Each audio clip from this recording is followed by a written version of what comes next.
Hello and welcome to ऐसा ही होता है, हम बच्चों की साइंस की मजेदार दुनिया। और क्या आपको पता है हम आज क्या कर रहे हैं? टैडाऊ! ये है केटू का कमाल। हम केटू से यूं ही पूछ रहे थे कि शरीर का सबसे इम्पोर्टेंट हिस्सा कौन सा है। मैंने कहा हमारा दिल, हमारा हार्ट। और मैंने कहा ब्रेन, हमारा कंट्रोल सिस्टम। फिर केटू ने अपने स्टाइल से कहा मेरे हिसाब से तो सारे बॉडी पार्ट्स इंपॉर्टेंट है। और अपनी बात प्रूफ करने के लिए हमारे अंगूठे टेप कर दिए। तो देखते हैं क्या होता है।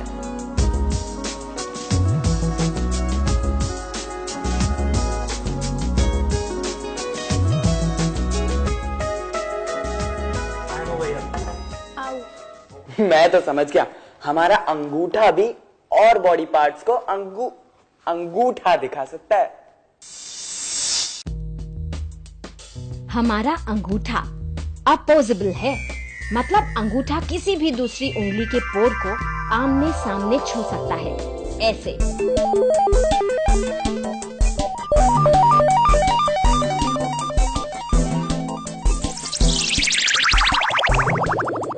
हमारे हाथ की 27 हड्डियां कुछ ऐसे जुड़ी हैं कि हम बहुत सारे छोटे बड़े काम बड़ी आसानी से कर लेते हैं। हाथ की ये बनावट हमारे लिए कितनी जरूरी है खुद देखते हैं। छोटे छोटे काम जो हम बिना सोचे कर लेते हैं कितने मुश्किल बन गए हैं। ना तो कुछ उठता है, ना कैंची से कटता है, और लिखाई ऐसी कि एग्जाम में सिर्फ अंडा ही मिल सकता है। अब समझ में आया अपने अंगूठे की बनावट का महत्व। ये संरचना और किसी भी जानवर के अंगूठे से बिल्कुल अलग है। इसीलिए तो हम अपने हाथों से वो सब कर पाते हैं जो हम कर पाते हैं।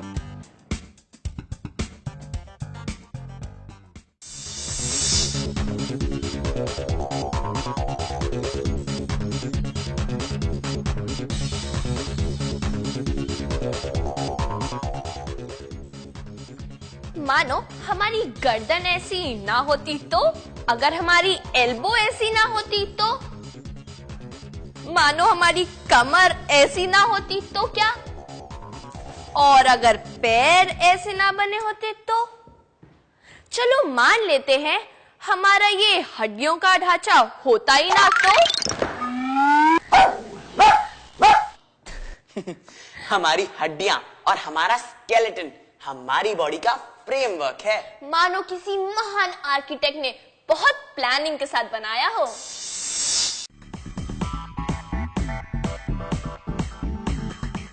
ये भी तो प्लानिंग ही है, प्रकृति की प्लानिंग, कि शरीर अगर एकदम नर्म हो तो बाहर एक हार्ड शेल उसकी रक्षा करे। केकड़े, स्नेल्स और श्रिम्प्स सभी इसी श्रेणी में आते हैं। सुरक्षा देने वाला एक एक्सोस्केलेटन जैसे इस कछुए में भी है। शरीर के बाहर लगा एक मजबूत कवच, वैसे कछुए के शरीर के अंदर भी हड्डियां हैं।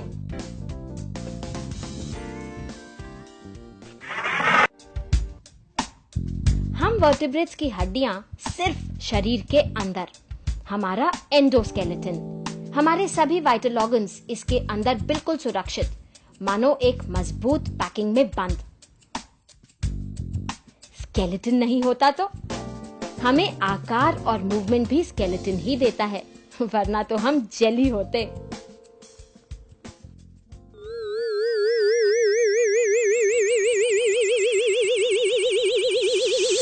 दो सौ 300 206 300 206 300। उफ दीपिका, उफ! अरे आप मत घबराइए, हम लोगों के बीच एक छोटा सा झगड़ा हो गया है। एक्चुअली है ना, इन मैडम का दिमाग थोड़ा चकरा गया है। ये कह रही है कि हमारी बॉडी में 300 बोन्स होती है। इसकी मत सुनिए, ये तो गिनती ही भूल गया है। कहता है हमारी बॉडी में 206 बोन्स हैं। अब सच को प्रूव करने का सिर्फ एक तरीका है। 6 दीपिका 300। अरे मुझे पता है 206। मैं कह रही हूँ ना 300। 206 300 206 and that's final. I got it. केटू, अभी तो हमने सवाल भी नहीं पूछा, आपको मिल गया जवाब? सवाल बाद में, पहले तुम दोनों मेरे एक सवाल का जवाब दो। क्या तुम दोनों में से कोई इस कार्ड के अंदर से निकल सकता है, मतलब इस छोटे से कार्ड के थ्रू? इस पेपर के थ्रू? इसके अंदर से? बड़ा अच्छा मजाक कर लेती है आप केटू। हमारी तो बात छोड़ ही दीजिए, इसमें से तो कोई चूहा भी नहीं निकल सकता। मजाक नहीं कर रही, सच कह रही हूँ। मैंने अभी अभी इसमें से निकलने की सीक्रेट फिगर आउट की है, बड़ी मजेदार है। वैसे तुम दोनों को सोचने का वक्त दिया जा सकता है, ट्राई करो, सोचो। एक क्लू देती हूँ, इस विजिटिंग कार्ड के अंदर से निकलने का मतलब इसके थ्रू नहीं निकलना, मतलब इसे ऐसे काटो कि ये टुकड़ा टुकड़ा ही रहे, इसके पीसेस ना हो।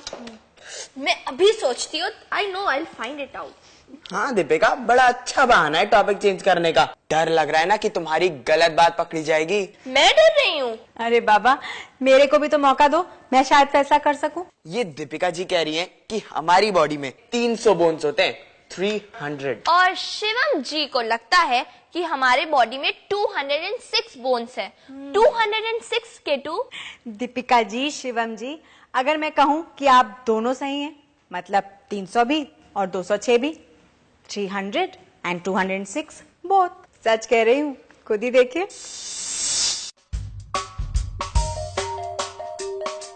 शरीर में कितनी हड्डियां डिपेंड करता है उम्र पर। बच्चों के शरीर में 300 या उससे भी ज्यादा, और जैसे जैसे वो बड़े होते हैं हड्डियां आपस में जुड़कर कम होती जाती हैं। अडल्ट में 206 हड्डियां ही होती हैं। 206 हड्डियां आपस में जोड़ने वाले 230 जोड़, जॉइंट्स, जोड़, ये भी कई तरह के। कुछ ऐसे जो पूरे 360 डिग्रीज की गोलाई में मूवमेंट दें, जैसे हमारे कंधे का बॉल एंड सॉकेट जॉइंट।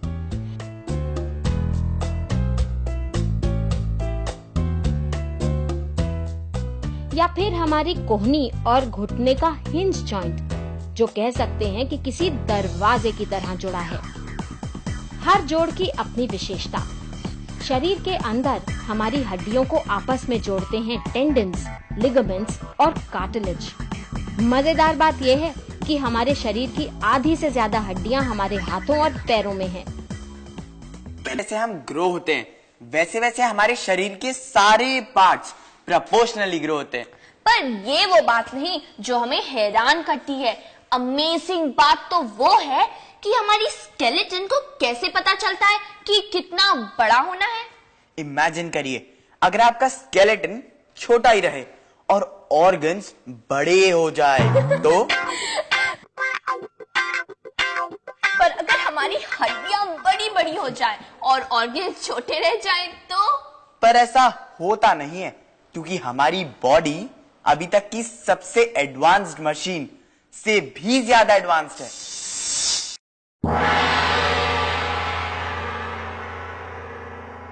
हमारी हड्डियां बेजान छड़े नहीं, जीता जागता अंग हैं, जिनमें खून बहता है, नर्व्स होती हैं और जो बढ़ती भी रहती हैं। अंदर झांक कर देखें, यहाँ बीच में मधुमक्खी के छत्ते जैसी जाली, यहीं होती है मैरो, मज्जा, और यहीं बनती हैं ब्लड सेल्स, लाल कोशिकाएं भी और बीमारी से लड़ने वाली सफेद कोशिकाएं भी। हड्डी को मजबूती देते हैं मिनरल्स, कैल्शियम और फास्फोरस। शरीर के लिए जितने भी खनिज जरूरी हैं, उन सबका गोदाम हड्डियां ही है। हड्डियों की सबसे बड़ी खास बात, वो स्टील और कंक्रीट से हल्की हैं, पर उनसे कहीं ज्यादा मजबूत। केटू, ये आप क्या बना रही हैं? हड्डियां, पेपर बोन्स। बड़ा अच्छा मजाक कर लेती है आप केटू। असल में मुझे पता था तुम दोनों आ रहे हो, इसलिए सोचा आज हड्डियों के अमेजिंग स्ट्रक्चर की फिजिक्स जानी जाए। हड्डियों की फिजिक्स? और वो भी पेपर बोन्स के साथ। पेपर बोन्स के साथ। तुम लो ये हॉलो वाली और तुम ये, और देखो कि किस पेपर बोन में ज्यादा कैपेसिटी है वजन उठाने की। देखते हैं कौन जीतेगा। केटू, वेरी अनफेयर, ये ट्यूब्स तो हार जाएंगी। अरे पहले वो तो करो जो मैं कह रही हूँ, शायद सरप्राइज रह जाओ। साथ में सीखेंगे हड्डियों की स्ट्रेंथ के बारे में, उनके स्ट्रक्चर के बारे में। देखते हैं किसमें कितना है दम।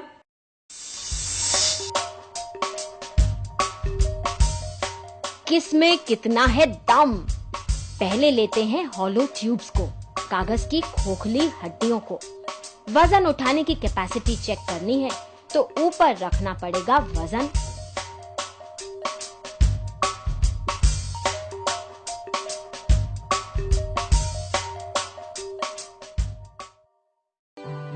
अरे ये तो उठाए ही चला जा रहा है।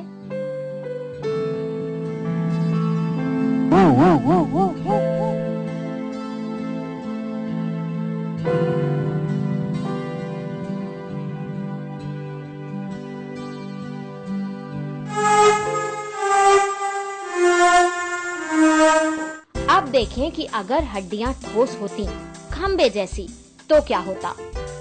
अब कितना वजन उठा पाएंगी ये?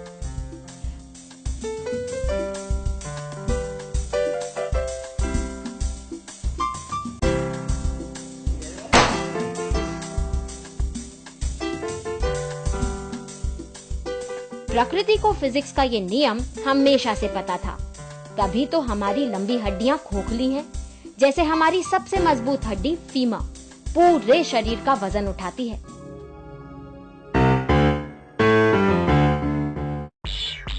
वैसे अगर हमारी हड्डियां खोखली ना होती तो हमारा वजन 3 गुना होता, 3 टाइम्स। तो स्ट्रक्चर्स की बात कर रहे हैं तो क्यों ना एक मास्टर आर्किटेक्ट से मिले जो शेप्स के उस्ताद हैं। सब मधुमक्खी का छत्ता भी एक साइंटिफिक अजूबा है। उसकी शेप, आकार एक ऐसा परफेक्ट स्ट्रक्चर जो मजबूत है और ऐसा कि उसमें गैप्स या ओवरलैप्स नहीं, मतलब कम से कम मोम बनाने की जरूरत। इसे कहते हैं टेसेलेशन। हमारी साइंटिस्ट टोली तैयार है कागज के हेक्सागन्स के साथ। हेक्सागन मतलब 6 तरफा आकार। छत्ते की इस बनावट के कारण दबाव कुछ इस तरह बढ़ जाता है कि वो अपने वजन से 25 गुना अधिक वजन उठा सकता है। पर चाकोर भी तो टेसेलेट हो सकते हैं, उनमें भी बीच में जगह नहीं छूटती। लेकिन शायद मधुमक्खी जानती है कि स्क्वायर्स उतनी मजबूती नहीं दे सकते।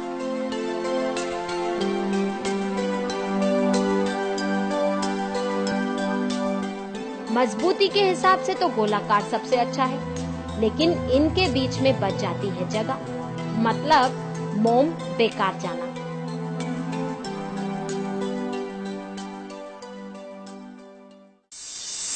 इतनी सी मधुमक्खी और इतना सा दिमाग, फिर भी बनाती है एक आर्किटेक्चरल वंडर।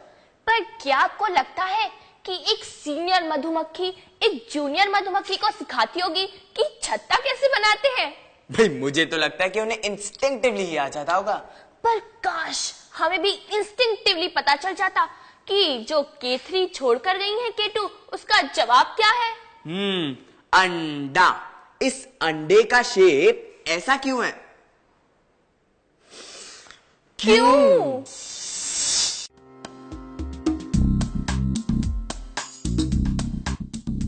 जोर लगा के हैशा, यही चैलेंज मिला है। हाथों से दबाकर अंडे को तोड़ने का चैलेंज।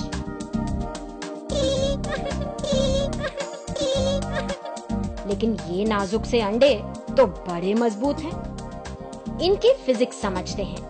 जब ऊपर से दबाव पड़ता है तो बल चारों तरफ लंबाई में बढ़ जाता है, अंडा टूटता नहीं। इस आकार को कहते हैं 3 डायमेंशनल आर्च। पक्षियों के अंडे इसीलिए अंदर पल रहे नाजुक चूजों को सुरक्षित रखते हैं।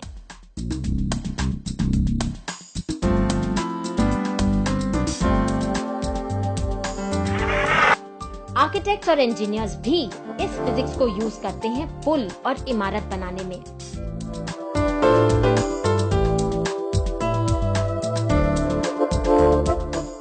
ये था एक साधारण पुल, लेकिन अगर इसके नीचे एक आर्च लगा दी जाए तो इसकी ताकत कई गुना बढ़ जाती है।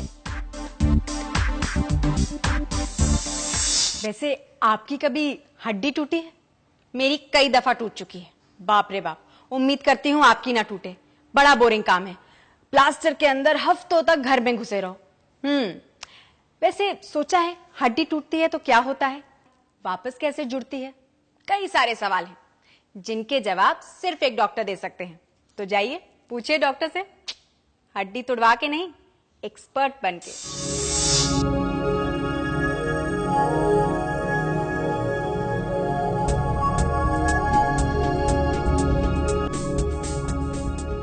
हड्डी टूटी है या नहीं बताता है एक्सरे।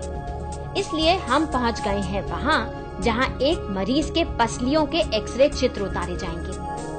ये हो गई फिल्म लोड और मरीज की पोजीशनिंग भी। अब एक्सरेज मरीज के ऊपर कुछ पलों के लिए गिरेंगी। एक्सरेज प्रकाश एक तरह की इलेक्ट्रोमैग्नेटिक वेव्स हैं। इनकी वेवलेंथ बहुत छोटी, सिर्फ 1 एंगस्ट्रॉम। विजिबल स्पेक्ट्रम की वेवलेंथ से 5000 गुना कम। एक्सरेज की ऊर्जा बहुत ज्यादा है। वो हमारे सॉफ्ट बॉडी पार्ट से होती हुई हमारी हड्डियों से टकराती हैं। लेकिन हड्डियों की डेंसिटी ज्यादा है, इसलिए उनकी परछाई फिल्म पर पड़ती है।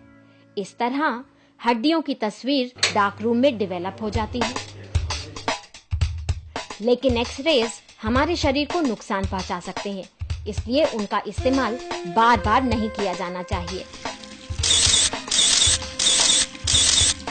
एक्सरे फोटो को लेकर हम पहुंच गए डॉक्टर के पास फ्रैक्चर्स के बारे में और पता करने। क्या होता है जब हड्डी टूटती है? जब हड्डी टूटी, अभी हम लोग हड्डी टूटना माने फ्रैक्चर जो कहते हैं, अपने को फर्स्ट क्या होता है? The first thing which we do is we cry out pain, दर्द, क्योंकि हड्डी की नर्व्स एक दूसरे से रगड़ती हैं। टूटी हड्डी से खून भी निकलता है, लेकिन जल्दी ही वो क्लॉट होता है। अब खून के प्रोटीन से एक बार फिर नई हड्डी बननी शुरू हो जाती है। हड्डी सही तरह से जुड़े, इसके लिए उसे सही तरह से जोड़कर प्लास्टर कर दिया जाता है। तो this is the process of what we call bone building, कि नया बोन तैयार होना शुरू होता है, which will unite these two ends. Plaster of Paris नाम का जो चीज मिलता है वो रोल करेंगे, एंड जब सूख जाएगा तभी it becomes a hard structure which will prevent these two bones pieces from moving. Doctor ने बताई कुछ और जरूरी बातें। स्वस्थ हड्डियों के लिए एक हेल्दी और बैलेंस्ड डाइट तो जरूरी है ही, साथ में खेलकूद, कसरत और थोड़ी सी धूप भी। धूप में ही तो हमारी त्वचा विटामिन डी बनाती है, जो मजबूत हड्डियों के लिए चाहिए ही चाहिए।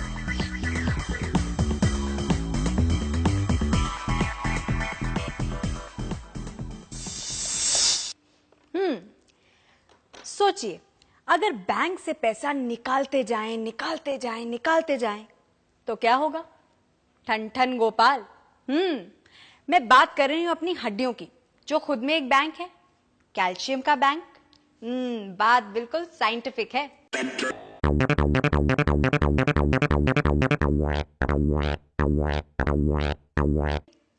ब्लैक होल क्या है? यही तो है हमारा K3। ब्लैक होल्स सीधा संबंध तारों की मृत्यु से। तारे भी आदमी की तरह जीते हैं, फिर मर जाते हैं। उनका जीवन करोड़ों वर्ष लंबा। कुछ तारे इतने विशालकाय कि जब उनकी ऊर्जा खत्म होती है तो वो बहुत घने हो जाते हैं। उनका गुरुत्व, ग्रेविटी इतनी ज्यादा कि प्रकाश भी उनमें से बाहर नहीं आता। प्रकाश बाहर नहीं मतलब काला अंधियारा, ब्लैक होल। वैसे सब तारे ब्लैक होल नहीं बनते। कुछ व्हाइट ड्वार्फ्स बनते हैं और कुछ न्यूट्रॉन स्टार्स। एक रोचक तथ्य, हमारा सूरज एक विशाल तारा है, लेकिन करोड़ों वर्ष बाद जब उसकी ऊर्जा खत्म होगी तो वो व्हाइट ड्वार्फ बनेगा, ब्लैक होल नहीं। डॉक्टर एस चंद्रशेखर, वो सुप्रसिद्ध भारतीय वैज्ञानिक जिन्हें ब्लैक होल्स पर काम के लिए नोबेल प्राइज मिला। आपने क्या सोचा कि हम लोग K2 का चैलेंज हार गए? बिल्कुल नहीं, हम ले आए विजिटिंग कार्ड और एक कैंची, और अब देखिए हमारा कमाल।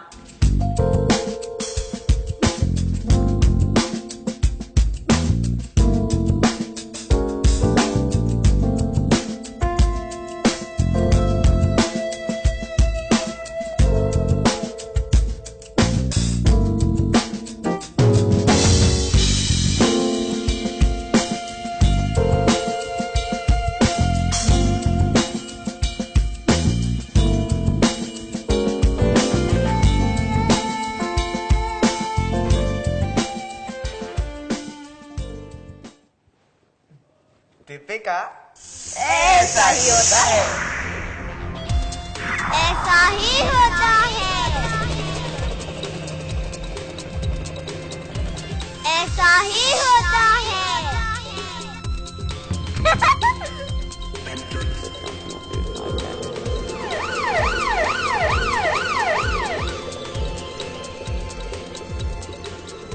चाहे